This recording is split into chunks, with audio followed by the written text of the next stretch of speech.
Hi friends, സ്നേഹപൂർവ്വ ഷാമയുടെ പുതിയ എപ്പിസോഡില് വരുണിനെ സ്വപ്നം കണ്ടുകൊണ്ട് എഴുന്നേൽക്കാണ് രാധിക. ഉടൻ തന്നെ ഭഗവാനെ കൃഷ്ണ, വരുണിന് എന്തെങ്കിലും ആപത്തുണ്ടോ, വരുണിനെ കാത്തോളനെ, ഒന്നും സംഭവിക്കാതെ നോക്കിക്കോളനെ കൃഷ്ണ എന്നൊക്കെ ഇങ്ങനെ കണ്ണടച്ച് ഭഗവാന്റെ മുന്നിൽ പ്രാർത്ഥിക്കണേ. ശേഷം പിന്നീട് കാണിക്കുന്നത് ബീച്ചിന്ന് ബിജു കണിമംഗലത്തേക്ക് ഓടി വരണേ. സാറേ സാറേ എന്ന് വിളിച്ചിട്ടാ വരുന്നത്. ചന്ദ്രശേഖരൻ പറയും കയറി വാ ബിജു. അങ്ങനെ ബിജു മുകളിലേക്ക് കയറുമ്പോ അവിടെ ചന്ദ്രശേഖരനും കൽപ്പനയും ഉർവശിയുണ്ട്. എന്താ നോക്കിയപ്പോ ബിജു പറയും ഒരു പ്രശ്നമുണ്ട്. എന്താ? ബിജു പറയും ഞാൻ വരുണിനെ അന്വേഷിച്ചു പോയതാണ് സാറേ. വരുൺ ബീച്ചിലുണ്ടാവുമെന്ന് കരുതി ചെന്നു. അവിടെ ചെന്നപ്പോ എന്ന് പറഞ്ഞ് ബീച്ചിൽ ചെന്നപ്പോ ബിജുവിന് അവിടുന്ന് വരുണിന്റെ ചെരുപ്പും ഫോണും കിട്ടിയ കാര്യങ്ങളൊക്കെ പറയണേ. പെട്ടെന്ന് കേൾക്കുമ്പോ ഇവരങ്ങ് ഞെട്ടും. എന്നാലും ഉള്ളില് സന്തോഷാണ്. വരുൺ എന്തോ പറ്റിയിട്ടുണ്ട് സാറേ, ഇതാ അവന്റെ ഫോൺ, ഞാൻ മുത്തശ്ശിയോടൊന്ന് പറയട്ടെ. ചന്ദ്രശേഖരൻ പറയും അത് വേണ്ട, അമ്മ ഇപ്പൊ അതറിഞ്ഞ തളർന്ന് വീണു പോവും. ബിജു പറയും എന്നാ ഹോസ്പിറ്റലിൽ അറിയിക്കട്ടെ.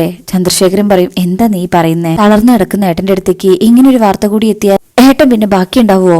എന്റെ ദൈവമേ, ഇവ എന്താ ഈ കാണിച്ചത്? ഞാൻ നേരെ ചെന്ന് പോലീസ് സ്റ്റേഷനിൽ ചെന്ന് പറഞ്ഞാലോന്ന് കരുതിയതാ, പിന്നെ ഇവിടെ വന്ന് സാറിനെ കൂട്ടി പോവാന്ന് കരുതി. അവ ചന്ദ്രശേഖരൻ പറയും ഒരു മിനിറ്റ്, ഞാൻ ACP ഒന്ന് വിളിക്കട്ടെ. കൽപ്പനയ്ക്കും അവിടെ അടുത്തൊന്നും വരണില്ലെന്ന് ഉറപ്പാണോ നിനക്ക്? നീ ശരിക്കും നോക്കിയോ? പിന്നെ ഞാൻ അവിടെ മുഴുവൻ തിരക്കി, അവിടെ ഒന്നുമില്ല. എനിക്ക് നല്ല പേടിയുണ്ട്, വരുണിന് എന്തോ സംഭവിച്ചിട്ടുണ്ട്. ശേഷം ചന്ദ്രശേഖരൻ ഫോൺ എടുത്തിട്ട് പോലീസിനെ വിളിക്കണേ. ACP അല്ലേ ഇത്? ഞാനാ കണിമംഗലത്തുനിന്ന് ചന്ദ്രശേഖരൻ. സാറേ എനിക്കൊരു ഹെൽപ്പ് ആവശ്യമുണ്ട് എന്ന് പറഞ്ഞ് ഫോൺ വിളിച്ചോണ്ട് അവിടുന്ന് പോവാണേ. ഈ സമയം ഉർവശി പറയും എന്താ കൽപ്പനയെ നമ്മുടെ കുടുംബത്തിന് സംഭവിക്കുന്നത്? പ്രിയങ്കയുടെ പെരുമാറ്റം മൂലം ഏട്ടൻ തളർന്നു കിടക്കുന്നു. ഇനിയിപ്പോ വരുൺ കാരണം ആർക്കൊക്കെ എന്തൊക്കെയാ സംഭവിക്കാൻ പോകുന്നേ? അപ്പോ ബൈജു പറയും നമുക്ക് പ്രിയങ്കയെ അറിയിക്കണ്ടേ? ഉർവശി പറയും തൽക്കാലം ഇനി ചന്ദ്രേട്ടൻ പറയുന്ന പോലെ ചെയ്താൽ മതി, എല്ലാം ചന്ദ്രേട്ടൻ നോക്കിക്കോളും. അപ്പോഴേക്കും ചന്ദ്രേട്ടൻ അങ്ങോട്ട് വരിക. ചന്ദ്രശേഖരൻ പറയും ACP ലോക്കൽ സ്റ്റേഷനിലേക്ക് ഇപ്പൊ വിളിക്കും, സർക്കിളിന്റെ നേതൃത്വത്തിൽ തന്നെ തിരയാൻ ആളെ വിടാന്ന് പറഞ്ഞിട്ടുണ്ട്. ബിജു പറയും എന്നാ പിന്നെ ഞാനും കൂടി ചെല്ലാൻ സാറേ, പോലീസുകാർക്ക് കാര്യങ്ങളൊക്കെ പറഞ്ഞു കൊടുക്കാലോ. ചന്ദ്രശേഖരൻ പറയും വേണ്ട, നീ ഈ അവസ്ഥയില് എങ്ങോട്ടും പോവാൻ നിക്കണ്ട. അപ്പൊ ബൈജു പറയും എനിക്ക് കുഴപ്പമൊന്നുമില്ല സാറേ, ഞാൻ പോവാം എന്ന് പറഞ്ഞു പോകാൻ തുടങ്ങുമ്പോ ചന്ദ്രശേഖരൻ പിടിച്ചു വെക്കുക. മറ്റുള്ളവരെ പോലെ നീയും ഈ കുടുംബത്തിലെ അംഗമാണ്. വരുണിന്റെ കാര്യത്തിൽ നിനക്ക് എത്രത്തോളം ടെൻഷൻ ഉണ്ടാവും എനിക്കറിയാം. അതുകൊണ്ടാ പറയുന്നത്, തൽക്കാലം നീ താഴേക്ക് ചെല്ലേ, അവനൊന്നും പറ്റില്ല. അങ്ങനെയൊന്നും ഈശ്വരൻ നമ്മളെ കുടുംബത്തെ പരീക്ഷിക്കില്ല, നീ ചെല്ലേ. അങ്ങനെ ബൈജു പോവാൻ തുടങ്ങുമ്പോ ഒന്നുകൂടെ പറയും അതെ, ചിലപ്പോ ഹോസ്പിറ്റലിൽ നിന്ന് ഏട്ടത്തി വിളിക്കും, തൽക്കാലം ഫോൺ എടുക്കണ്ട. മറ്റൊന്നും കൊണ്ടല്ല, ഉള്ളിലെ സങ്കടം കൊണ്ട് നീ ചിലപ്പോ വല്ലതും പറഞ്ഞു പോവും. ഏട്ടനെ ഓർത്തിട്ടാടാ പറയുന്നത്. അപ്പൊ ബിജു പറയും ഞാൻ പറയില്ല സാറേ, എന്നാലും എന്റെ വരുണിന് എന്ത് പറ്റിയോ എന്തോ. കൽപ്പനയ്ക്ക് ഉർവശിക്കൊക്കെ ചിരി വരുന്നുണ്ട്. അങ്ങനെ അത്രയും പറഞ്ഞ് സങ്കടത്തോടെ ബിജു അവിടുന്ന് പോവും. പോയി കഴിഞ്ഞാ കൽപ്പന പറയും തെളിവുകൾ സത്യമാണെങ്കിൽ ഇനി കണിമംഗലത്ത് വരുന്നില്ല അല്ലേ ചെറിച്ച? ചെറിച്ച പറയും ശരിയാടി മോളെ, ചില നേരത്തെ ഈശ്വര കടാക്ഷം വരുന്ന വഴിയേ, അല്ലെങ്കിൽ പ്രിയങ്ക ഉണ്ടാക്കിയ ചെറിയൊരു വിഷയത്തില് ഏട്ടൻ നെഞ്ചുകുത്തി വീഴേണ്ട കാര്യമുണ്ടോ? അതേ വിഷയത്തിൽ ഒരുത്തൻ കടലിലേക്ക് ഇറങ്ങി പോകേണ്ട കാര്യമുണ്ടോ? ഋഷി പറയും അതെ, ഇനി പോലീസുകാർ നോക്കുമ്പോ കണ്ടുപിടിച്ചാലോ? ചന്ദ്രശേഖരൻ പറയും അതിനാര് പോലീസിനെ വിളിച്ചു? തൽക്കാലം ബിജുവിനെ ഒന്ന് വിശ്വസിപ്പിക്കണായിരുന്നു. അവനിപ്പോ സംശയമൊന്നുമില്ല, കണിമംഗലത്തെ കുടുംബാംഗാണ് അവനെന്ന് പറഞ്ഞപ്പോ അവന്റെ കണ്ണ് തള്ളിപ്പോയത് കണ്ടില്ലേ? ആ സന്തോഷത്തിൽ അവനിരുന്നോളും. എത്രയോ കാലായിട്ട് കാത്തിരിക്കുന്ന അവസര എത്രയോ തവണ പരാജയപ്പെട്ടു, പക്ഷേ ഇനി വിടില്ല. ഈ അവസരം നമ്മൾ ഉപയോഗിക്കും, അച്ഛനെയും മോനെയും എന്നേക്കുമായിട്ട് ഇല്ലാതാക്കാൻ. കൽപ്പനെ കണിമംഗലം ഭരിക്കാൻ തയ്യാറായിക്കോ. കേൾക്കുമ്പോ കൽപ്പനയ്ക്ക് അങ്ങ് സന്തോഷാവാണ്. ശേഷം പിന്നീട് കാണിക്കുന്നത് ഹോസ്പിറ്റലിലാണ്. അവിടെ പരമേശ്വരനെ ഡോക്ടേഴ്സ് പരിശോധിച്ചുകൊണ്ടിരിക്കുക. ഇപ്പോഴും കണ്ണു തുറന്നിട്ടില്ല. ഗൗതമും അവിടെ തന്നെ ഉണ്ട്. പുറത്താണെങ്കിൽ പത്മാവതി ടെൻഷനോടെ നിൽക്കണേ. ഗൗതമും കൂടെ ഉണ്ട്. അങ്ങനെ വരുണിന്റെ അമ്മ ഫോൺ എടുത്ത് വീണ്ടും വരുണിനെയും ബിജുവിനെയും മാറി മാറി വിളിക്കണേ. എന്നാ ബിജു കോൾ എടുക്കുന്നില്ല. അമ്മയാണല്ലോ, എന്താ ഇപ്പൊ പറയാ എന്ന് പറഞ്ഞ് കോൾ അറ്റൻഡ് ചെയ്യാതിരിക്കണേ. അപ്പോ പത്മിനിയെ അവിടുന്ന് ഗൗതമത്തിനെ വിളിക്കും. മോനെ ഗൗതം ഒന്നിങ്ങ് വാ. എന്താ വല്യമ്മേ? പത്മിനി പറയും വരുണും ബിജുവും ഫോൺ വിളിച്ചിട്ട് എടുക്കുന്നില്ലല്ലോടാ. അച്ഛനല്ലേ വല്യമ്മ അവിടെ? അല്ല അച്ഛൻ നോക്കിക്കോളും. അമ്മ പറയും വലിച്ചൻ കണ്ണു തുറന്ന ആദ്യം ചോദിക്കുന്നത് വരുണായിരിക്കും, അവൻ ഇവിടെ ഇല്ലാതെ പറ്റില്ല. ഗൗതം പറയും അവൻ വരും, വല്യച്ഛന് സുഖമില്ലെന്നറിഞ്ഞ അവൻ ഓടി വരും. വല്യമ്മ പേടിക്കണ്ട, ഞാനിവിടെ ഉണ്ടല്ലോ, വരുണില്ലാത്തതിന്റെ കുറവ് ഇവിടെ ഉണ്ടാവില്ല. അപ്പോഴായിരിക്കും ഗൗതത്തിന്റെ ഫോണ് ബെല്ലടിക്കുന്നത്. ഉർവശിയാണേ, നീ എവിടെ? ഞാൻ എന്താ വല്യമ്മേന്റെ അടുത്ത്. ഉർവശി പറയും നീ അവിടെ നിന്ന് കുറച്ച് മാറി നിൽക്ക്, പ്രധാനപ്പെട്ട ഒരു കാര്യം പറയാനുണ്ട്. അപ്പൊ ഗൗതം വല്യമ്മേ ഒരു മിനിറ്റ് എന്ന് പറഞ്ഞ് അവിടുന്ന് മാറി നിൽക്കാണ്. എന്താ അമ്മേ?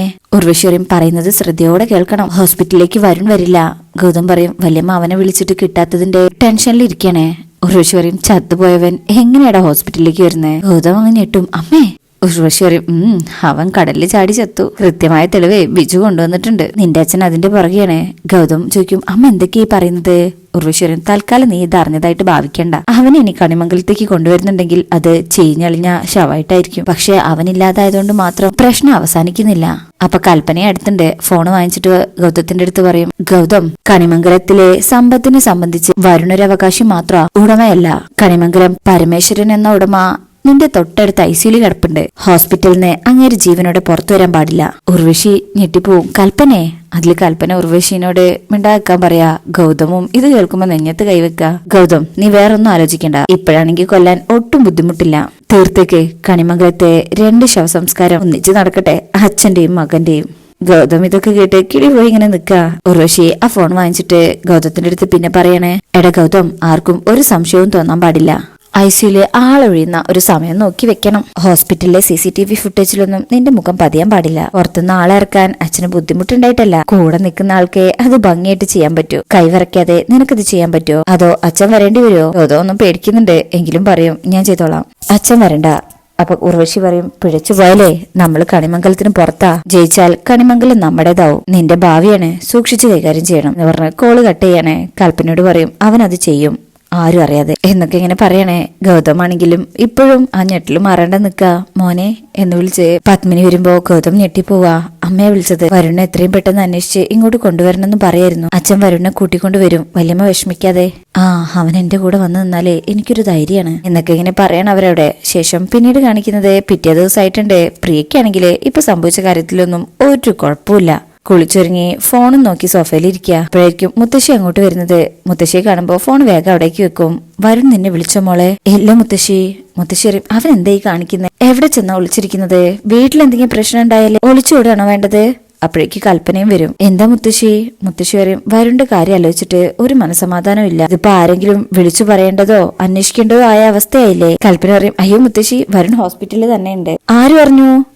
കൽപ്പന പറയും, ചെറിയച്ചൻ പറഞ്ഞു. അപ്പൊ മുത്തശ്ശി പറയും, ഹോ, അവനവിടെ എത്തിയോ? എങ്ങോട്ട് പോയതാലും വരുൺ മുത്തശ്ശി വിളിക്കാതിരിക്കോ? അച്ഛന്റെ വിവരം അറിഞ്ഞാ അവൻ ഓടി വരാതിരിക്കാൻ പറ്റുമോ? മുത്തശ്ശി പറയും, എന്നാ നീ ചന്ദ്രശേഖരനെ ഒന്ന് വിളിച്ചു പറ, എനിക്ക് അങ്ങോട്ടൊന്ന് പോണം. ഇവിടെ ഇരുന്നിട്ട് ഒരു മനസമാധാനവും ഇല്ല. അപ്പൊ കൽപ്പന ഒന്ന് പേടിച്ചു. അല്ല നീ എന്തൊന്നും മിണ്ടാത്തെ? കൽപ്പന പറയും, മുത്തശ്ശി ഇപ്പൊ ഹോസ്പിറ്റലിലേക്കൊന്നും പോണ്ട. അവിടെ ചെന്നാ മുത്തശ്ശിക്ക് സങ്കടാവും, നിർത്താണ്ട് കരയും. മുത്തശ്ശി പറയും, മക്കൾക്ക് അസുഖം വന്നാ അമ്മമാര് കരയില്ലേ? അതിനെന്താ ഇത്രയ്ക്ക് പ്രശ്നം? വേണ്ട മുത്തശ്ശി, അച്ഛൻ അല്പം സുഖമായെന്ന് അവിടുന്ന് അറിയിക്കട്ടെ. അങ്ങനെ അവിടുന്ന് അറിയിച്ചതിന് ശേഷം മാത്രം മുത്തശ്ശി ചെന്ന് കണ്ടാ പോരെ? മുത്തശ്ശി പറയും, ഇരുന്നിട്ട് ഇരിപ്പ് ഉറക്കുന്നില്ല, എന്തെങ്കിലും എടുത്തു വെച്ചാലോ കഴിക്കാനും തോന്നില്ല. ഇതിലും നല്ലത് അവിടെ ചെന്ന് വരാന്തയിൽ ഇരിക്കുന്നതാ. ഇടയ്ക്ക് ഡോക്ടർമാരോട് ചോദിച്ച് അവന് കാണെങ്കിലും ചെയ്യാലോ. കൽപ്പന പറയും, ശരി, എന്നാ ഇന്ന് വൈകുന്നേരം നമുക്ക് എല്ലാവർക്കും കൂടെ പോവാം. എന്നിട്ട് മുത്തശ്ശി അച്ഛനെ കയറി കണ്ടോ? വൈകുന്നേരം ആവുമ്പോഴേക്കും അച്ഛന് സുഖാവുന്ന എന്റെ ഒരു പ്രതീക്ഷ. മാത്രല്ല അമ്മ വിളിച്ചപ്പോ പ്രത്യേകിച്ച് പറഞ്ഞായിരുന്നു മുത്തശ്ശി അങ്ങോട്ട് അയക്കണ്ടെന്ന്. എന്നിട്ടും മുത്തശ്ശി പോവുകയാണെങ്കില് ഞങ്ങൾ മുത്തശ്ശിയെ നോക്കാൻ തയ്യാറായില്ലെന്നല്ലേ അമ്മ കരുതാ? മുത്തശ്ശി പറയും, ഹോ, ഇനി അതിന് കണക്ക് പറയാൻ നിൽക്കണ്ട, ഞാൻ പോകുന്നില്ല. അങ്ങനെ മുത്തശ്ശിയെ കൊണ്ട് തന്നെ മുത്തശ്ശിയെ ബ്ലോക്ക് ചെയ്യിപ്പിക്കണേ. അപ്പോഴേക്കും ഉർവശി കൽപ്പനയോട് കിച്ചണിലേക്ക് വരാൻ പറയാ. ഞാൻ അങ്ങോട്ട് ചെല്ലട്ടെ എന്ന് പറഞ്ഞ് കൽപ്പന പോകും. അങ്ങനെ മുത്തശ്ശിയും പ്രിയയും അവിടെ ഇരിക്കുക. പ്രിയ പറയും, ഞാൻ അച്ഛനു വേണ്ടി പ്രാർത്ഥിക്കുന്നുണ്ട്. ഞാൻ കാരണല്ലേ ഇതൊക്കെ സംഭവിച്ചത്. ഹോസ്പിറ്റലിൽ എത്തിയിട്ടും വരുൺ എന്നെ വിളിക്കാത്തതില് എനിക്ക് പരാതിയൊന്നുമില്ല. എന്റെ പരാതി സങ്കടമില്ലല്ലോ, അച്ഛന്റെ കാര്യമല്ലേ വലുത്. കൽപ്പന പോകുമ്പോ കേൾക്കുക, ഓ, അവളങ്ങ് സ്നേഹിച്ചു കൊല്ലുക. മുത്തശ്ശിയുടെ കൂടെ കൂടി ഇവിടെ കടിച്ചു തൂങ്ങാനായിരിക്കും ഉദ്ദേശം. അവളായിട്ട് ഇട്ടു തന്ന വടി അവളെ തല്ലാനുള്ളതാ, തല്ലി കൊല്ലാൻ. അത് ഞാൻ പാഴാക്കില്ല. അവൾ ഇവിടുന്ന് ഇറങ്ങി പോവേണ്ടി വരും എന്നൊക്കെ വിചാരിച്ച് കൽപ്പന പോവാ.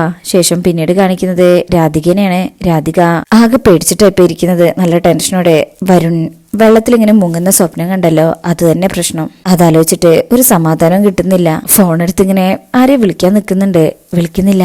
എങ്കിലും വരുണിനെ കുറിച്ച് അങ്ങനെ ഒരു സ്വപ്നം എന്തിനാ ഈശ്വരൻ എനിക്ക് കാണിച്ചു തന്നത്? ആപത്ത് എന്തെങ്കിലും ഉണ്ടോ? പ്രിയങ്ക വിളിച്ചൊന്ന് ചോദിച്ചു നോക്കാം എന്ന് പറഞ്ഞ് ഫോണെടുത്ത് പ്രിയനെ വിളിക്കുക. പ്രിയ, പറ.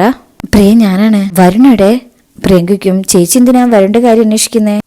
അത് ഞാൻ ഇന്നലെ വരുണിനെ സ്വപ്നം കണ്ടു. പ്രിയ പറയും, നാണല്ലേ ചേച്ചിക്ക്? അനിയത്തിയുടെ ഭർത്താവിനെ മനസ്സുകൊണ്ട് നടന്ന് സ്വപ്നം കണ്ട് വിളിച്ചു പറയാൻ. രാധിക പറയും, മോളെ അങ്ങനെയല്ല, വരുണെന്തോ അപകടം പറ്റിയെന്ന്, അങ്ങനെയാ സ്വപ്നം കണ്ടത്. അതിന്റെ കാര്യം പറയാൻ ടെൻഷനോടെയാ നിന്നെ വിളിച്ചത്. പ്രിയ പറയും, മനസ്സിലായി, വരുൺ ചേച്ചിയാണ് താലി കെട്ടിയതെന്ന് ഇടയ്ക്കിടയ്ക്ക് ഇങ്ങനെ ഓർമ്മിപ്പിക്കണം. ഇനി വരുണിലും കണിമംഗലത്തെ സ്വത്തിലും അവകാശം പറയാൻ വരുന്നുണ്ടോ? രാധിക പറയും, പ്രിയ നീ ഞാൻ പറയുന്നൊന്നും മനസ്സിലാക്ക്. പ്രിയ പറയും, എനിക്കൊന്നും കേൾക്കണ്ട, നാണം കെട്ട ജന്മം. രാധിക പറയും, മോളെ ഞാനൊന്നും പറഞ്ഞോട്ടെ. അതേട്ടെ പ്രിയയുടെ മുത്തശ്ശി അങ്ങോട്ട് വരും. എന്താടി? രാധിക പറയും, ഒന്നുമില്ല എന്ന് പറഞ്ഞ് ഫോൺ ബാക്കോട്ട് വെക്കുമ്പോ മുത്തശ്ശി പറയും, ഫോണിങ്ങിതാ എന്ന് പറഞ്ഞ് തട്ടിപ്പറിച്ച് വാങ്ങിക്ക. ഹലോ എന്ന് നോക്കുമ്പോ പ്രിയ പറയും ഞാനാ മുത്തശ്ശി, ചേച്ചി എന്നെ ഇങ്ങോട്ട് വിളിച്ചതാ. ഇന്നലെ രാത്രി വരുണിനെ സ്വപ്നം കണ്ടുവന്ന്. വരുണിനെ അന്വേഷിച്ച് വിളിച്ചതാ. മുത്തശ്ശി രാധികയെ ദേഷ്യത്തിൽ നോക്കും. ഇവളെന്തിനാ വരുണിനെ അന്വേഷിക്കുന്നത്? പ്രിയ പറയും എന്റെ ജീവിതം ഇല്ലാതാക്കാൻ, അല്ലാണ്ട് എന്തിനാ? ദേ മുത്തശ്ശി, ചേച്ചിയുടെ മനസ്സിൽ വേറെന്തോ ഉദ്ദേശമുണ്ട്. അതെന്നെ ബാധിക്കാതെ നോക്കേണ്ടത് മുത്തശ്ശിയുടെ ഉത്തരവാദിത്തം. ഞാൻ പറഞ്ഞില്ലെന്ന് വേണ്ട എന്ന് പറഞ്ഞ് കോള് കട്ട് ചെയ്യും. ഫോൺ അങ്ങ് കട്ടിലേക്ക് വലിച്ചെറിഞ്ഞിട്ട് മുത്തശ്ശി രാധികയെ പിടിച്ച് തല്ല. എന്തിനടി നീ ജീവിക്കുന്നത്?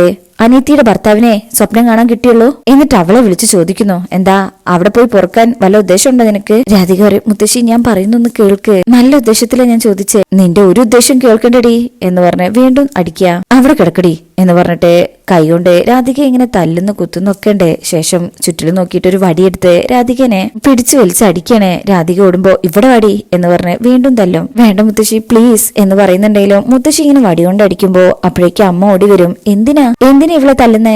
രാധിക അപ്പോഴേക്കും അമ്മയുടെ ബാക്കിലേക്ക് നിൽക്കും. മുത്തശ്ശി പറയും, എല്ലാത്തിനും വളം വെച്ച് കൊടുക്കുന്നത് നീയല്ലേ? പ്രിയപ്പെട്ട അമ്മ ഒരു കാര്യം ചെയ്യേ, മോളെ അണിഞ്ഞൊരുക്കി കണിമംഗലത്ത് കൊണ്ടുചെന്നാക്ക്. എന്നിട്ട് അനിയത്തിയും ചേച്ചിയും കൂടി ഒരാളുടെ കൂടെ തന്നെ അങ്ങ് പൊറുക്കട്ടെ. യശോദമ്മയ്ക്കും എന്തൊക്കെ വൃത്തികേട് അമ്മയെ വിളിച്ചു പറയുന്നേ? വൃത്തികേട് ചെയ്തത് ഇവളാടി. ഇവളിപ്പോ പ്രിയങ്കയെ വിളിച്ചിരുന്നു. എന്തിനാണെന്നറിയോ? വരുണിന്റെ വിശേഷങ്ങൾ അറിയാൻ. അത് കേൾക്കുമ്പോ അമ്മ രാധികനെ ഇങ്ങനെ നോക്കും. രാധിക അപ്പോഴും കരഞ്ഞുകൊണ്ട് ഇങ്ങനെ നിൽക്കുന്നു.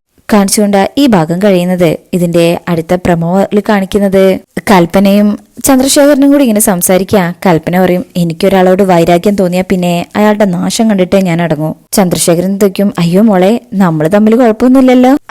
അങ്ങനെയൊക്കെ പറഞ്ഞ് അവരിങ്ങനെ സംസാരിച്ച് ചിരിക്കുക.